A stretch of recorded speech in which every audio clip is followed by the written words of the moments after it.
love if it was ever love at all. Bonded to sad separate souls, standing only so as not to fall. Landlocked by conflicting goals.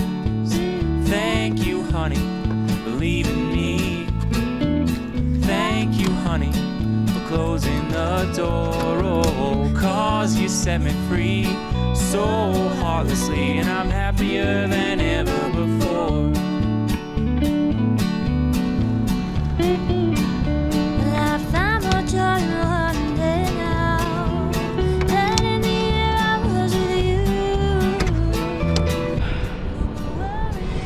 C'est de toute beauté.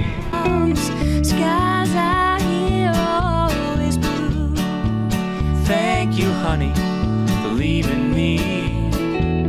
Thank you, honey, closing the door.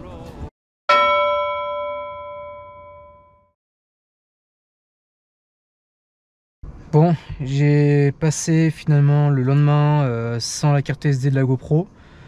Du coup, j'ai profité pour avancer sur des choses un peu chiants. Du coup, aujourd'hui, ça va être test avec le lidar. Comme ça, vous avez un aperçu à quoi, enfin, ce que voit la voiture. Il n'y aura pas de caméra sur la voiture. Tout simplement parce que c'est pas prêt.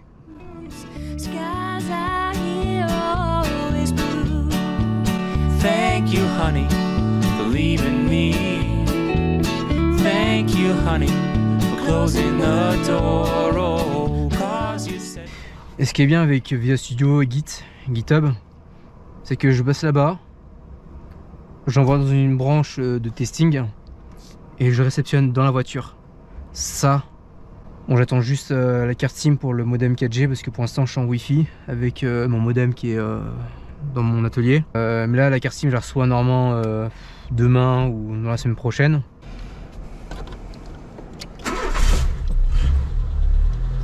Au quart de tour, c'est waouh. Maintenant que l'alternateur tourne, là j'ai l'ampérage qui a baissé parce que c'est lui qui prend le relais aussi pour charger les batteries. Je vais pouvoir débrancher celui-là. Ça, c'est le câble de charge des batteries, la Peugeot.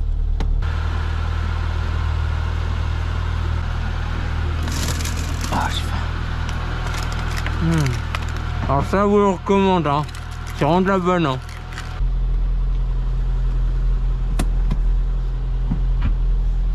Alors rétro, malheureusement je dois rétracter parce que je vais me prendre le mur sinon. Je suis en pilotage manuel pur parce que sinon ça va m'emmerder. Ah d'accord, le tactile qui marche plus, très bien. Et capricieux comme ça. Bon, ça je verrai ça après.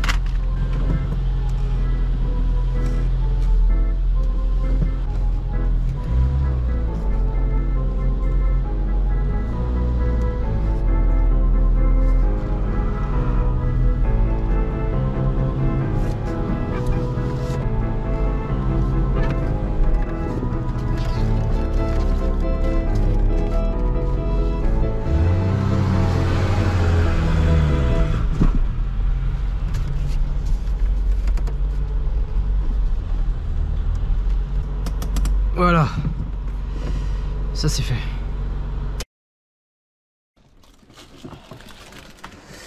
J'ai pas pu m'empêcher, désolé.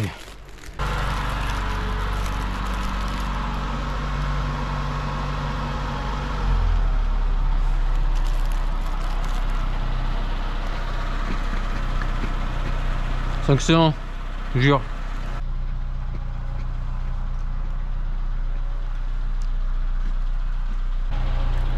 Booster, du 3D le moteur, IBO Intel c'est dans la maison pour l'instant. IBO ce serait pour les Scala IBO. Intel ce sera la caméra 3D. Donc bah voilà, perception, la gueule que ça a. Donc ça affiche une scène 3D de tout son environnement. Et du coup c'est là où je suis fier, c'est que du coup bah j'ai une représentation de clairement de fonctionnement d'une voiture autonome, hein. C'est quoi cette butte là? C'est pas ça quand même. Ah si. Voilà. Donc là je suis fier de moi. Et on va faire quelques tests. Si tout se passe bien. Attends, je vais modifier la profondeur parce que c'est trop bleu ici. Je suis trompé là. Ah putain, il y a toujours ce bug. Mince. Wade, va falloir qu'on corrige ce problème. Normalement le rouge c'est au centre et ça blottit et pas c'est que sur le côté. Moi je voulais c'était qu'il y a effectivement ces obstacles. Et ces obstacles permettent de définir là où la Peugeot a le droit d'y aller. Je vais juste rétrécir un petit peu l'épaisseur des nuages de points parce qu'il y en a trop. Par contre, ce que je comprends pas là, c'est les obstacles qui sont là. Je crois qu'il y a un... Ouais, ça c'est ma faute, je crois qu'il y a un problème. C'est qu'il y a un morceau de plafond qui est au sol. Et si ma théorie est bonne, ce morceau va se déplacer si je recule. Voilà, bingo. Ouais, c'est ça. Donc j'ai un bout de plafond qui est au sol. C'est pas bon ça. Je vais devoir un peu relever la détection des obstacles pour pallier à ce problème. Voilà. Donc là j'ai une hauteur de 80 cm. Donc 80 cm par rapport au sol. Et c'est là qu'il va détecter. Je peux en mettre plusieurs de points. Je peux faire une liste. En gros je peux me créer des zones de collision. En gros là j'ai mis 83 cm. Ah putain de lumière. 83 cm ça veut dire que à partir d'ici non plutôt là. Et je peux définir aussi l'épaisseur de cette zone. Que j'ai mis 20 cm. Donc c'est à dire que il va détecter 83 cm au-dessus du sol avec une épaisseur de marge de 20 cm. Ce qui fait ça. Je peux même grave plus, grave moins. Mais ça, faut être stratégique. Notamment sur le radius. Donc parce que je peux choisir aussi la zone max et la zone minimum. Parce qu'en fait, ça, faut que j'en place plusieurs autour du véhicule. Pour l'instant, j'en ai qu'un seul. Il est positionné là. Donc au centre du véhicule. Et il faut que je les positionne un ce côté-là, derrière et le côté, avec des hauteurs différentes pour détecter des choses différentes d'un endroit à un autre. Ce qui évite de créer des obstacles quand ils voient le sol pour rien. Voilà, bon j'expliquerai plus tard parce que c'est un peu complexe. Durant le montage, j'ai senti que je l'ai un peu mal expliqué, donc je vais le réexpliquer sur tableau, ça sera un peu plus concret, plus clair. Bon voilà, il y a beaucoup d'histoires. Là c'était mon fameux neurone on-made pour connaître 4 pixels dans une image. Ça c'était pour le lidar IBO Scalas, ouais, quelques petits calculs. Ça c'était la clim fait maison. C'était le path tracing pour tracer les murs rouges. Et ces calculs, je sais plus, dans KTC, concordance. Ok non, c'était pour la direction. Et ça c'était il y a très longtemps, les premières fonctions de Philly à l'époque.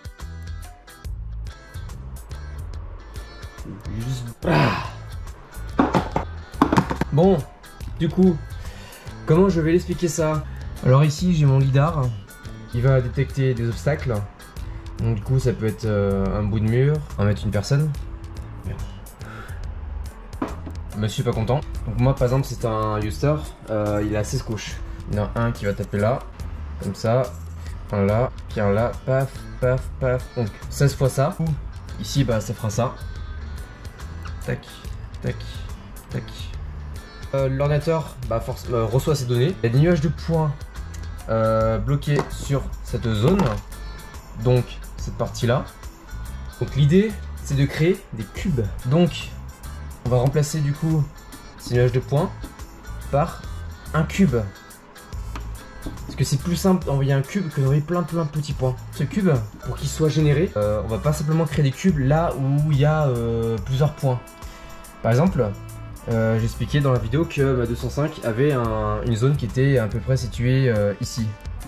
Ce qu'il fait, c'est qu'à partir d'ici, il va créer des cubes dans toute cette zone là. Au minimum ici. Et à terme, c'est que au lieu que c'est un point fixe ici, je mettrai plusieurs points. Donc un point ici, un point ici, un point ici, ici, ici et ici. et pourquoi pas là. Et chaque zone vont détecter leur cube, ce qui permet de pouvoir différencier déjà les hauteurs de détection, savoir si déjà pour raser le sol, quand par exemple lui ici va raser le sol, le point qui est ici va raser le sol, disons de près, parce que si je suis sur une pente comme ceci, il va falloir que du coup cette zone n'influe pas trop, faut pas que ça influe le fait que du coup la pente va freiner le véhicule à cause de détection d'obstacles. Du coup on va jouer avec l'odométrie, mais avant que le véhicule justement soit en pente, et ben les capteurs vont tous détecter cette fameuse pente. Donc il y aura un point ici, hop, il va le voir, hop, obstacle, donc il va te faire un petit cube ici, hop, il va te faire un petit cube là, donc c'est problématique. L'idée c'est que avant que l'odométrie fasse son joujou, grâce à ces deux cubes différents, de pouvoir ensuite calculer la hauteur qu'il y a entre les deux en Y et en distance, ce qui permet de pouvoir ensuite avec des petits calculs connaître l'angle d'inclinaison en degrés pour savoir si c'est une pente ou alors un mur. Également si c'est qu'un trottoir de ce type là pour différencier ça, heureusement je peux aussi compter le fait qu'il y aura une détection avec une largeur, c'est à dire que mon trait qui est ici sera une certaine épaisseur, ce qui permet de détecter de là à là. Donc du coup il y aura un obstacle ici et la distance sera tellement courte que du coup sera considéré comme un obstacle. C'est un peu caca, je suis désolé. Que les cubes de détection ici et ici sont tellement proches que du coup ce n'est pas une pente, c'est un mur. Donc warning. Et ensuite si ces cubes sont empilés l'un sur l'autre, clairement c'est un mur. Voilà. Donc voilà comment je pourrais différencier les pentes et les murs. C'est mon idée. Alors je suis sûr que cette solution existe déjà. Ça se trouve je n'ai pas inventé les fils à côté le beurre, mais moi ce serait l'idée que j'aurais implémentée. Donc Philips Software gère nativement cette implémentation pour pouvoir différencier les murs obstacles. Et tout ça fonctionne tout autour du véhicule qui pourra tracer ses cubes autour de lui par rapport aux détections du lidar. Et en fait chaque fois on pourrait avoir une hauteur différente pour détecter justement mur, sol, etc. Les vidéos qui vont sortir, au moins je compte contre technique, il n'y a rien de oufissime niveau pilotage autonome. Parce que voilà, je me concentre énormément sur la mécatronique, le contre-technique, le côté, les guides pour pouvoir rouler sur la route. Et ce sera, disons, entre Sochaux et après Sochaux où en fait j'aurai vraiment quelque chose de présentable en conduite autonome.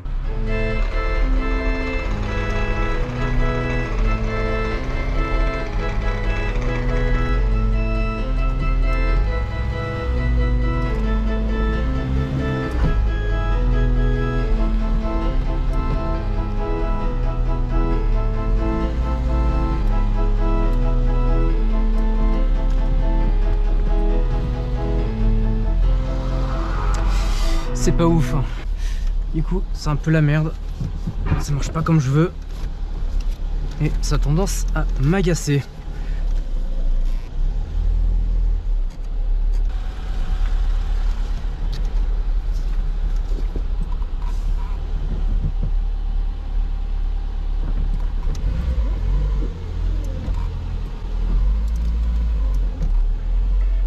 C'est pas si sensible hein.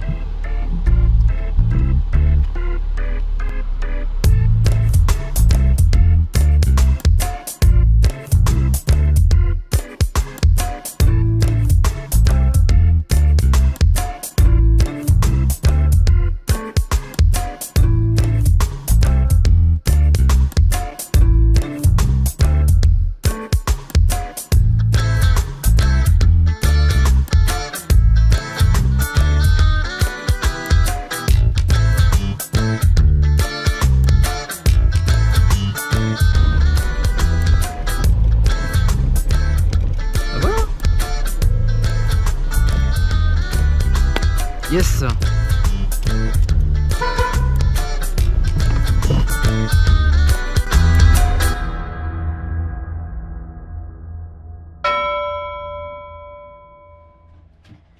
Bon,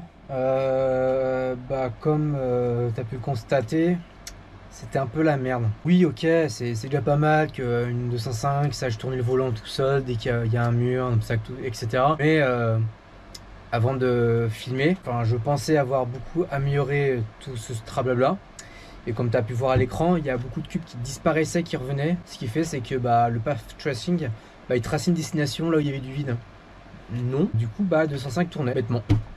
Mais ça c'est de ma faute parce que déjà c'est pas segmenté par une caméra.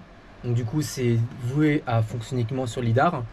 Sachant qu'il y a 16 couches, elles sont espacées. Et en plus, j'ai fait de la merde. À cause de ça, ça n'a pas été ouf. Mais bon, j'ai enfin pu te montrer à peu près comment je travaille, comment je teste. Au fond de moi, genre un truc de pète sa mère, tu vois, pour dire que tout ce que tu fais là, ça marche ou pas. C'est pas très cohérent ce que je veux dire. Bon bref, j'ai eu une date de livraison pour mes vérins de haute couple pour l'embrayage. Pour l'instant c'est l'embrayage qui me pose problème, je suis obligé de la manipuler au pied, sinon ça marche pas très bien. Donc je vais devoir m'améliorer un peu sur le logiciel, parce que finalement j'ai fait beaucoup de merde. Mais je crois savoir d'où ça vient tout ça. Mais bon, c'est les échecs qui te font avancer.